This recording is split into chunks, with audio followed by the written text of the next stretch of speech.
बिस्मिल्लाहिर्रहमानिर्रहीम। अस्सलाम वालेकुम। हेलो स्टूडेंट, उम्मीद कि आप सब खैरियत से होंगे। जैसे कि पिछली वीडियो में हमने आपको बायोलॉजी क्लास 10th का जो फर्स्ट चैप्टर था गैसेस एक्सचेंज, उसके एमसीक्यू सोल्व कराए थे, और इस वीडियो में हम उसी चैप्टर के जो शॉर्ट क्वेश्चन है वो हम आपको सोल्व कराएंगे। तो यहाँ पर हमें 10 क्वेश्चन दिए गए हैं जिनको हमने आज इस वीडियो में सोल्व करना है। तो सबसे पहले जो हमें क्वेश्चन दिया गया है वो दिया गया है कि दिया गया है कि why the stomata generally open during day time, यानी कि स्टोमेटा जनरली दिन के वक्त ही ओपन क्यों होते हैं। तो इसका आंसर क्या होगा? इसका आंसर होगा कि the stomata generally open during daytime because of ongoing process of photosynthesis. The accumulation of photosynthetic solute causes increase in turgidity. तो ये क्या होगा इसका? ये होगा इसका आंसर। तो ये आंसर क्या कह रहा है? ये आंसर कह रहा है कि stomata generally open during day time, stomata generally दिन के वक्त इसलिए ओपन होते हैं बिकॉज क्योंकि on going process of photosynthesis, photosynthesis का प्रोसेस जो होता है वो जारी होता है, इसकी वजह से क्या होते हैं? ये ओपन होते हैं। अब ये फोटोसिंथेसिस का प्रोसेस चलता रहता है और ये ओपन होते हैं। फोटोसिंथेसिस के प्रोसेस का इनके ओपन होने से क्या ताल्लुक है? देखिए, फोटोसिंथेसिस के प्रोसेस से क्या होता है कि जो पानी होता है वो ऊपर आता है, उसमें से सॉल्यूट जो होते हैं वो गार्ड सेल के अंदर जाते हैं। तो गार्ड सेल में क्या होती है? टर्जिडिटी पैदा होती है। टर्जिडिटी की पैदा होने की वजह से क्या होते हैं? गार्ड सेल जो होते हैं वो फैल जाते हैं और वो खुल जाते हैं। इसके बाद आ जाते हैं हम अपने दूसरे क्वेश्चन पर। तो हमारा दूसरा क्वेश्चन कह रहा है कि which part of the plant intake CO2 and given out O2, take in O2 and given out CO2 during day time. यानी कि प्लांट का वो कौन सा पार्ट, प्लांट के वो कौन से पार्ट्स जो क्या करते हैं? कार्बन डाइऑक्साइड को अंदर लेते हैं और ऑक्सीजन को बाहर देते हैं, और फिर क्या करते हैं? कार्बन डाइऑक्साइड को अंदर लेते हैं और ऑक्सीजन को अंदर लेते हैं और कार्बन डाइऑक्साइड को बाहर देते हैं दिन के वक्त। तो वो कौन से पार्ट होते हैं प्लांट के? तो उसका आंसर क्या होगा कि लीव्स, और ब्रैकेट में हमने स्टोमेटा को इसलिए बंद किया है क्योंकि लीव्स में जो स्टोमेटा होते हैं वही स्टोमेटा क्या होते हैं? जो पोर्स होते हैं वही क्या होते हैं कि मेन चीज़ होती है जहाँ पर गैसेस का तबादला होता है, जहाँ पर गैसेस की एक्सचेंज होती है। इसलिए हमने ब्रैकेट में स्टोमेटा लिख दिया है ताकि जो क्वेश्चन को पढ़ने वाला हो या क्वेश्चन को जो देखने वाला हो तो उसको ये पता हो कि लीव्स में कौन सी चीज़ है जिसमें जाकर ये गैसेस की एक्सचेंज होती है। तो लीव्स में स्टोमेटा वो चीज़ होती है, वो पोर्स होते हैं जहाँ पर गैसेस का तबादला होता है। तो इसका आंसर हमने लिखा कि लीव्स, तो इसका आंसर हमने लिखा कि लीव्स, ब्रैकेट में हमने स्टोमेटा बंद किया कि leaves are parts of plant which intake CO2, जो क्या करते हैं? इनटेक करते हैं CO2 को अंदर लेते हैं, एंड गिवन आउट O2, और क्या करते हैं? ऑक्सीजन को बाहर देते हैं। एंड गिवन आउट, तो यहाँ पर हमने थोड़ी सी गलती कर दी है, यहाँ पर गिवन आउट नहीं, यहाँ पर टेक इन करना पड़ेगा आपको, ठीक है? अब यहाँ पर आप लिख देना टेक इन। तो एंड टेक इन O2, और क्या करते हैं? ऑक्सीजन को अंदर लेते हैं, एंड गिवन आउट CO2, और क्या करते हैं? कार्बन डाइऑक्साइड को बाहर देते हैं ड्यूरिंग डे टाइम, दिन के वक्त। तो वो कौन से पार्ट होते हैं? वो होते हैं लीव्स आर स्टोमेटा, ठीक है? तो ये था दूसरे क्वेश्चन का आंसर। तो इसको भी आप नोट कर लें। तो फिर हम आ जाएं तीसरे क्वेश्चन के ऊपर। तो अब हम आ जाते हैं अपने तीसरे क्वेश्चन के ऊपर। तो हमारा तीसरा क्वेश्चन कह रहा है कि why do we have to breathe through nostrils rather than oral cavity. तो हमारा तीसरा क्वेश्चन ये कह रहा है कि हम नोस्ट्रल्स से क्यों सांस लेते हैं ओरल कैविटी के बजाय। तो हम इसका यही सीधा मकसद हो गया है कि हम अपने नाक से सांस क्यों लेते हैं मुंह के अलावा। अगर हम सांस मुंह से भी ले सकते हैं, लेकिन हम मुंह से सांस ज़्यादातर नहीं लेते, हम ज़्यादातर सांस लेते हैं अपने नाक से। तो उसका मेन रीज़न क्या है? उसकी वजह क्या है? तो उसका आंसर ये है कि because breathing through nostrils can help filter out dust and allergens. तो जो हम ब्रीथिंग करते हैं नोस्ट्रल से यानी कि नाक से, तो नोस्ट्रल कहा जाता है ये नाक में जो 2 सुराख होती हैं जहाँ से हम ब्रीथिंग करते हैं उनको।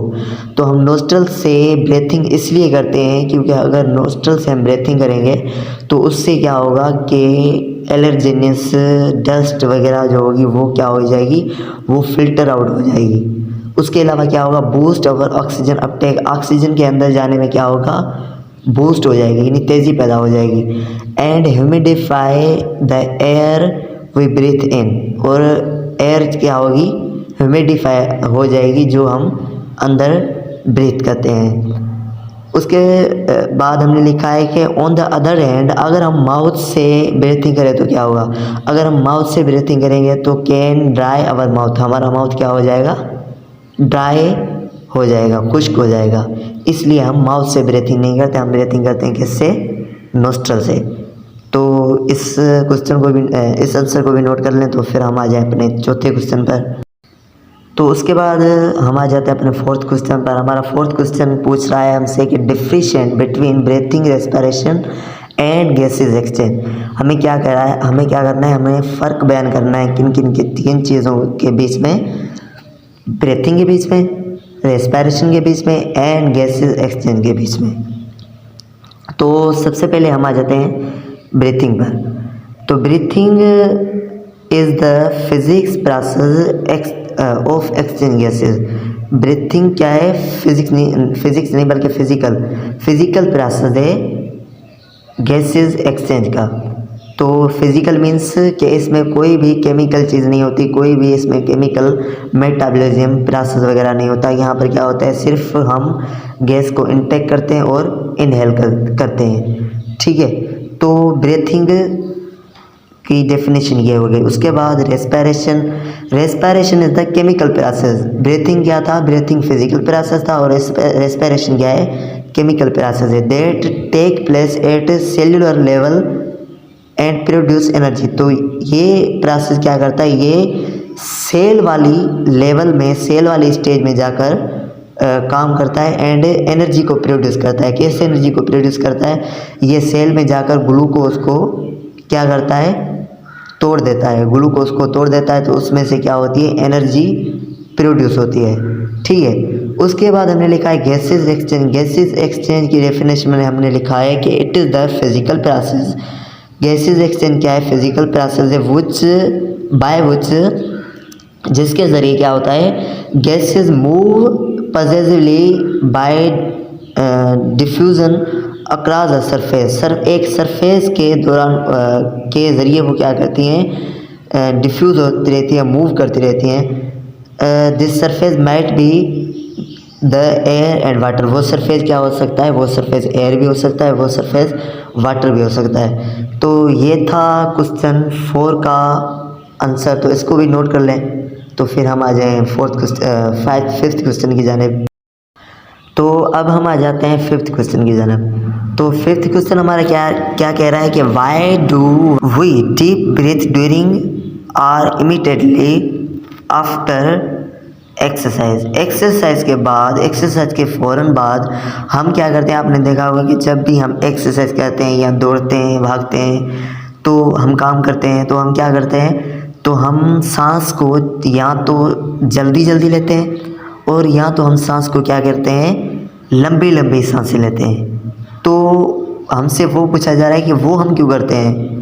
तो उसका रीज़न क्या है कि उसका आंसर व्हेन वी एक्सरसाइज, जब हम एक्सरसाइज करते हैं and our muscles work harder, तो हमारे मसल्स क्या करते हैं, हार्डर वर्क करते हैं, यानी ये काम करते हैं। तो उससे क्या होता है कि our body uses more oxygen, हमारे बॉडी जो होती है वो मोर ऑक्सीजन यूज़ करती है। अब मोर ऑक्सीजन यूज़ कैसे करती है, जब हम काम ज़्यादा करेंगे तो हमें क्या होगा, ज़्यादा एनर्जी की ज़रूरत होगी। ज़्यादा एनर्जी की ज़रूरत होगी तो क्या हमने क्या बोला कि एनर्जी कहाँ से बनती है, एनर्जी बनती है ग्लूकोज से। तो ग्लूकोज हमारे सेल में मौजूद होता है, जैसे कि हमने रेस्पिरेशन में आपको अभी बताया। तो ऑक्सीजन जाके क्या करती है, ऑक्सीजन ही जाके ग्लूकोज को तोड़कर एनर्जी पैदा करती है, एनर्जी प्रोड्यूस करती है। तो जब एनर्जी की ज़्यादा ज़रूरत पड़ेगी तो ऑक्सीजन की भी ज़्यादा ज़रूरत पड़ेगी। तो ऑक्सीजन की जब ज़्यादा ज़रूरत पड़ेगी तो हम क्या करेंगे, हम ऑक्सीजन को ज़्यादातर लेंगे। तो फिर क्या आ जाता है, to cope with the extra demand, उस एक्स्ट्रा डिमांड को पूरा करने के लिए, उस एक्स्ट्रा डिमांड से मुकाबला करने के लिए क्या करते हैं, we have to breathe deep or immediately after exercise. हम क्या करते हैं, एक्सरसाइज के बाद हमें गहरी और जल्दी सांस लेनी पड़ती है ताकि ऑक्सीजन ज़्यादा ज़्यादा अंदर जा सके और कार्बन डाइऑक्साइड ज़्यादा ज़्यादा बाहर आ सके। तो इस क्वेश्चन को भी आप नोट कर लें। तो फिर हम इसके बाद क्वेश्चन 6 पर आ जाएं। तो इसके बाद हम आ जाते हैं क्वेश्चन 6 पर। तो क्वेश्चन 6 जो है वो हमारा क्या कह रहा है, क्वेश्चन 6। तो क्वेश्चन 6 हमारा कह रहा है कि what is oxygen depth. Oxygen depth क्या है? तो इसका आंसर ये है कि a temporary oxygen shortage. Temporary का मीन्स क्या है, मखसूस, कुछ मुख्तसर वक्त के लिए। द टेम्परेरी ऑक्सीजन शॉर्टेज यानी ये खोट, किल्लत हो जाए। तो मखसूस ऑक्सीजन की किल्लत in the body arising from exercise, जिस्म में आ जाए कब, जब हम एक्सरसाइज करें, तो उसको हम क्या कहते हैं, उसको हम कहते हैं ऑक्सीजन डेप्थ। तो इस क्वेश्चन को भी आप क्या करें, इस क्वेश्चन के आंसर को भी आप नोट कर लें। तो फिर हम आ जाएं अपने 7th क्वेश्चन की जानिब। तो उसके बाद 7th क्वेश्चन हमारा क्या कह रहा है कि distinguish between inspiration and expiration. क्या करना है हमें, इंस्पायरेशन एंड एक्सपायरेशन में जो फ़र्क बयान करना है। तो इंस्पायरेशन एंड एक्सपायरेशन में क्या डिफरेंस है? इंस्पायरेशन क्या है? Inspiration refers to the act. Inspiration क्या है? इंस्पायरेशन एक एक्ट है, एक अमल है, drawing air into the lungs में एयर को दाखिल करने का। While expiration refers to the act of releasing air from the lungs through nose और माउथ। तो एक्सपायरेशन क्या है? एक्सपायरेशन है लंग्स में से हवा को निकालने का अमल, ठीक है, थ्रू नोज और माउथ। हमें पता है कि हम नोज या माउथ से क्या करते हैं, हवा को अंदर लेते हैं और हवा को बाहर देते हैं। तो इंस्पायरेशन और एक्सपायरेशन में यही डिफरेंस है जो कि हमसे इस क्वेश्चन में पूछा गया था। इस क्वेश्चन के आंसर को भी आप नोट कर लें। तो उसके बाद हम आ जाएं 8th क्वेश्चन की जानिब। तो उसके बाद 8th क्वेश्चन क्या कह रहा है? 8th क्वेश्चन कह रहा है कि what is the lung cancer. Lung cancer क्या है? एक डिसऑर्डर है रेस्पिरेटरी सिस्टम की। तो वो क्या है, उसको हमने बयान करना है। तो यहाँ पर लिखा हुआ है कि lung cancer is a type of cancer. Lung cancer क्या है? कैंसर का एक किस्म है, एक टाइप है, इन विच उसमें क्या होता है, abnormal cells appear in the lungs. Abnormal means के एबनॉर्मल नॉर्मल ना हो। तो एबनॉर्मल एक नए सेल, एबनॉर्मल सेल क्या होते हैं, वो अपीयर होना स्टार्ट करते हैं, जाहिर होना स्टार्ट कर देते हैं, किस में, लंग्स में। विच में स्प्रेड टू अदर टिश्यूज़। वो क्या हो जाते हैं, वो अदर टिश्यूज़ और जो टिश्यूज़ होते हैं उसमें बढ़ जाते हैं। तो क्या हो जाता है, वो लंग कैंसर हो जाती है, एक डिसऑर्डर हो जाती है, उसको हम क्या कहते हैं, लंग कैंसर। तो ये था क्वेश्चन 8th का आंसर। तो इसको भी आप थोड़ा सा नोट कर लें कॉपी में। तो उसके बाद हम आ जाएं 9th क्वेश्चन की जानिब।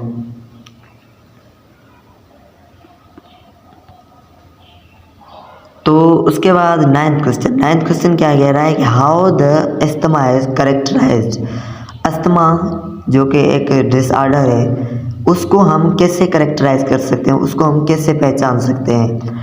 तो हमने उसके आंसर में लिखा है कि asthma is characterised by shortness of breath यानी कि सांस लेने की शॉर्टनेस हो जाए, चेस्ट पेन हो जाए, चेस्ट में दर्द हो जाए, फेवर हो जाए, वेजिंग साउंड थ्रो यानी कि साउंड में क्या हो जाए, वेजिंग हो जाए, खड़बड़ाहट हो जाए। तो एक्सपायरेशन एंड कफ, साउंड में वेजिंग हो जाए, किस में, एक्सपायरेशन के दौरान, और उसके बाद क्या हो जाए, कफ हो जाए, तो यानी कि खांसी हो जाए। तो ये क्या थी, ये थी इस्तेमा की निशानियाँ, सिम्टम्स, जिसकी वजह से हम क्या कर सकते हैं, इस्तेमा को करेक्टराइज कर सकते हैं। तो ये था क्वेश्चन 9th का आंसर। तो प्लीज़ इसको भी नोट कर लें। तो उसके बाद हम आ जाएँ अपने लास्ट क्वेश्चन यानी कि 10th क्वेश्चन की जानिब। तो स्टूडेंट अब क्वेश्चन 10th यानी कि लास्ट क्वेश्चन हमारा हमसे पूछ रहा है कि name the 5 animals which use their body surface for gases exchange. हमें 5 क्या करने हैं, एनिमल्स के नाम बताने हैं जो कि अपनी बॉडी के सरफेस को क्या करते हैं, यूज़ करते हैं फॉर द गैसेस एक्सचेंज। तो वो कौन कौन से हैं एनिमल्स, वो हमने यहाँ पर लिखे हुए हैं। फर्स्ट एनिमल्स कौन सा है, स्पंजीज। दूसरा एनिमल कौन सा है, हाइड्रा। तीसरा एनिमल्स कौन सा है, फ्लैटवर्म्स। चौथा एनिमल कौन सा है, इंसेक्ट्स। और पांचवा एनिलेट्स। ठीक है, तो ये थे कौन से 5 ऐसे एलिमेंट और 5 ऐसे एनिमल जो क्या करते हैं, अपने बॉडी सरफेस को यूज़ करते हैं फॉर द गैसेस एक्सचेंज। तो ये थी आज की वीडियो। तो इस क्वेश्चन को भी आप क्या करें, नोट कर लें। तो स्टूडेंट ये थी आज की वीडियो जिसमें हमने आपको short question biology class 10th chapter 1 के जो थे वो हमने आपको सोल्व कराए। तो इंशाल्लाह अगली जो एक्सरसाइज होगी उसमें हम आपको सोल्व कराएंगे जो लॉन्ग क्वेश्चन है वो। तब तक इजाज़त दीजिए। अगर आपको वीडियो पसंद आई तो लाइक कर दें, और अगर आप इस तरह की ज़्यादा वीडियोस देखना चाहते हैं तो प्लीज़ चैनल को सब्सक्राइब भी कर दें। अल्लाह हाफिज़।